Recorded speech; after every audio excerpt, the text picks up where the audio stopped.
급속한 고령화가 진행 중인 한국은 OECD 국가 중 노인층의 빈곤율과 기대 수명이 가장 높은 나라입니다. 65세 이상의 한국인의 절반이 빈곤층으로 전락하고 있습니다. 한국인들은 세계 어느 나라 사람들보다 선량하고 부지런하며 열심히 일하면서 성실하게 인생을 가꾸고 있습니다. 그런데 왜 대부분의 사람들이 돈에 쪼들리고 있을까요? 특히 안락하고 여유가 있어야 할 노후 시기에 왜 더욱 가난하게 되는 것일까요? 책 존니의 부자되기 습관에서는 금융 문맹에서 탈출해야 경제 독립이 가능함을 강조합니다. 존니 대표는 세계 최초 자산운용 회사인 스쿼더 스티븐스 앤크럭에서 코리아 펀드를 운영하면서 15년간 펀드 규모를 10배로 성장시키고 코스피 대비 연평균 10%의 초과 수익을 달성하였으며 현재는 메리츠 자산운용의 대표이사를 맡아 한국의 투자 문화와 금융인식의 변화를 주도하고 있습니다. 오늘은 책 존니의 부자되기 습관을 통해 개개인이 부자가 되기 위한 구체적인 실천 방법을 알아보겠습니다. 1. 부자가 되기를 간절히 원하라. 현대 사회에서는 돈이 없으면 인간관계를 맺거나 유지하기 힘들고 삶의 질 또한 현저히 떨어지게 됩니다. 한국의 노인 빈곤율과 노인 취업률은 세계 최고 수준으로 이는 돈이 없어서 은퇴를 하지 못하고 일을 해야 하는 현실을 보여주고 있습니다.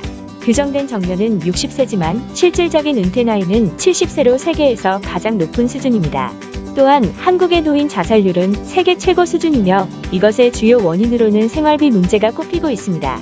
한국은 예로부터 돈에 대한 솔직한 이야기를 금기시하거나 오히려 돈을 멀리하라고 배웠기 때문에 돈을 귀하게 여기지 않는 문화가 있습니다. 초등학생에서 성인이 되기까지 금융교육을 받지 못하였으며 돈에 대한 잘못된 문화와 인식으로 인해 돈을 하찮게 여기는 경향이 강합니다. 누구보다도 열심히 일하고 노력했지만 금융 문맹으로 인해 돈을 관리하지 못하고 노후 준비에 대한 절박성을 깨닫지 못합니다.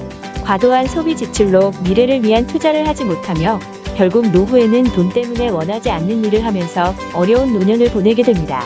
금융 문맹은 질병이자 악성 전염병입니다. 금융 문맹은 생존을 불가능하게 만들기 때문에 문맹보다 더 무섭습니다. 현재 한국인의 90%가 금융 문맹으로 일본에 이어 세계에서 두 번째로 심각한 수준입니다. 돈을 하찮게 여기는 문화와 부자가 될 수 없다는 생각은 돈을 아끼려는 의욕을 잃게 하고 소비의 달콤함에 빠져들어 가난의 속도를 가속시키고 빈곤층으로 추락하게 만듭니다. 이와 반대로 경제 독립과 노후 준비의 필요성을 깨닫는 것이 가장 시급한 문제입니다. 금융 문맹에서 벗어나 잘못된 소비 지출을 줄여 투자를 하고 매일매일 부자가 되는 라이프 스타일을 유지해야 합니다. 자본주의와 복리의 메커니즘을 이해하고 돈이 일하게 하는 현명함, 즉 금융을 이해하는 것이 경제 독립에 있어 필수적입니다. 부자가 되기 위해서는 먼저 부자가 되기를 간절히 원해야 합니다. 부자들은 자본가가 되기를 열망하고 월급쟁이에 머무는 삶을 거부한 사람들입니다. 2. 돈이 당신을 위해 일하게 하라. 일본은 세계에서 금융 문맹률이 가장 높은 나라로 모험을 두려워하고 배타적인 이민 정책을 취하며 자산의 80%가 예금 및 부동산에 묶여 있습니다. 금융의 중요성을 인식하지 못한 채 고령화에 대비하지 못하였고 238%의 높은 정부 부채를 지고 있음에도 경기 침체의 늪에서 벗어나지 못하고 있습니다. 한국은 금융 문맹 세계 2위국으로 일본을 닮아가고 있으며 과도한 사교육비 지출 등 라이프 스타일은 더욱 나쁜 상황입니다. 경제 독립을 위해 우리가 해야 할 것은 저축이 아닌 투자입니다. 원금 보장형 저축 상품은 돈을 효율적으로 일하게 하지 못합니다. 내 돈을 가장 열심히 일하게 만드는 방법은 주식 투자입니다. 한국인의 자산 중 70~80%는 부동산에 묶여 있습니다. 그러나 주식 투자의 장기적인 수익률은 부동산보다 월등히 높으며 적은 돈의 투자가 가능하고 황금성이 좋기 때문에 부동산의 비중을 줄이고 주식 투자를 늘려야 합니다. 한국에는 주식 투자에 대한 편견이 있습니다. 주식 투자를 도박처럼 여기며 매매 타이밍을 맞추는 것으로 잘못 이해하는 사람이 많습니다. 주식은 사고 파는 것이 아니라 꾸준히 모으는 것입니다. 주식하다 망한 사람들의 케이스는 대부분 주식을 도박처럼 하다가 잘못된 경우입니다. 단기 투자에 대해 집착하면 기업 자체보다는 주식 시세의 흐름만 보게 되며 빚을 내서 투자하면 장기 투자가 어렵게 됩니다. 가장 중요한 것은 기업 선택에 대한 고민이며 우수한 기업을 선택한 경우 주식 투자의 절반은 성공한 것입니다. 주식 투자는 그 기업의 동반자가 되는 것입니다. 주식 투자는 좋은 기업을 찾아 그 주식을 오랫동안 보유하고 그 기업의 성장의 열매를 공유하는 것입니다. 기업의 이윤은 배당금으로 지급되고 기업의 성장은 주식 가치의 상승으로 이어집니다. 기업이 돈을 잘 벌고 있으면 주가가 일시적으로 하락해도 걱정할 필요가 없습니다. 주가는 장기적으로 기업의 가치를 반영하기 때문입니다. 주식은 테크닉이 아니라 철학입니다. 단기 투자로 돈을 벌 수 있다고 주장하는 이들을 멀리해야 합니다. 매일 주식시장을 예측하는 사람을 전문가라고 할 수 없으며 마켓 타이밍을 말하는 사람들은 금융 문맹일 가능성이 높습니다. 3. 경제 독립 온 가족이 함께하라. 노후 준비를 하지 못하는 가장 큰 이유로 자녀 교육비 지출과 결혼 자금 마련이 꼽히고 있으며 값비싼 자동차와 부자처럼 보이려고 하는 라이프 스타일 등이 부자가 되지 못하는 주요 이유입니다. 사교육비 지출은 교육 효과도 확신할 수 없으며 자녀가 장래에 부자로 살게 하는 것으로도 연결되지 않습니다. 정말로 자녀를 부자로 만들고 싶다면 자녀를 일찍부터 자본가의 길로 이끌어야 합니다. 미국 부자들을 조사한 결과 도덕성이 높고 호기심이 많으며 일찍부터 돈을 번 경험이 있고 어렸을 때부터 투자를 시작하였다는 점이 공통점으로 나타났습니다.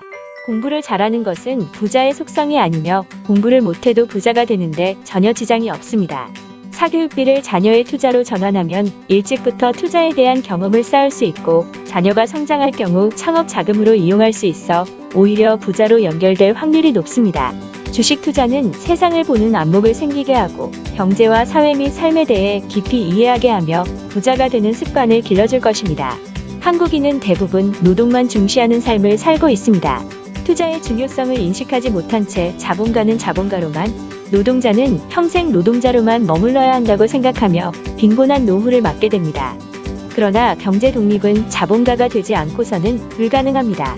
노동자인 동시에 자본가일 때 가장 효과적으로 경제 독립을 이룰 수 있습니다. 우리는 소득의 일부를 장기적으로 주식에 투자하여 자본이 일하는 시스템을 구축함으로써 자본가가 될 수 있습니다. 은퇴 후 50년의 생활을 위해서는 최대한 일찍부터 노후 준비와 경제 독립을 최우선시해야 합니다. 부자가 되는 것은 자본을 굴리는 시간이 긴 사람이 절대적으로 유리합니다. 나이가 많을수록 절체절명의 위기로 생각하고 가능한 한 수입의 많은 부분을 비축해야 합니다. 안정적인 노후 생활을 원한다면 국민연금, 퇴직연금, 개인연금 등을 3중으로 마련하는 것이 좋으며 퇴직연금의 일정 부분은 반드시 주식형 펀드에 투자되어야 합니다. 마지막으로 경제 독립은 온 가족이 함께 노력하는 것이 훨씬 수월합니다. 부모는 자녀들에게 돈을 아끼고 투자하는 방법을 가르쳐줘야 합니다. 돈 버는 방법 대신 소비의 즐거움만 배운 아이는 가난해질 수밖에 없습니다. 돈에 대한 진실한 대화, 투자와 경제와 관한 대화가 바로 금융교육입니다. 아이들은 의외로 자산 형성에 높은 관심을 가지고 있습니다. 투자에 대한 대화를 통해 돈의 중요성을 인식하게 되고 자녀들의 경제 독립 가능성은 훨씬 커질 것입니다. 이상, 책, 존니의 부자 되기 습관을 참고하였습니다.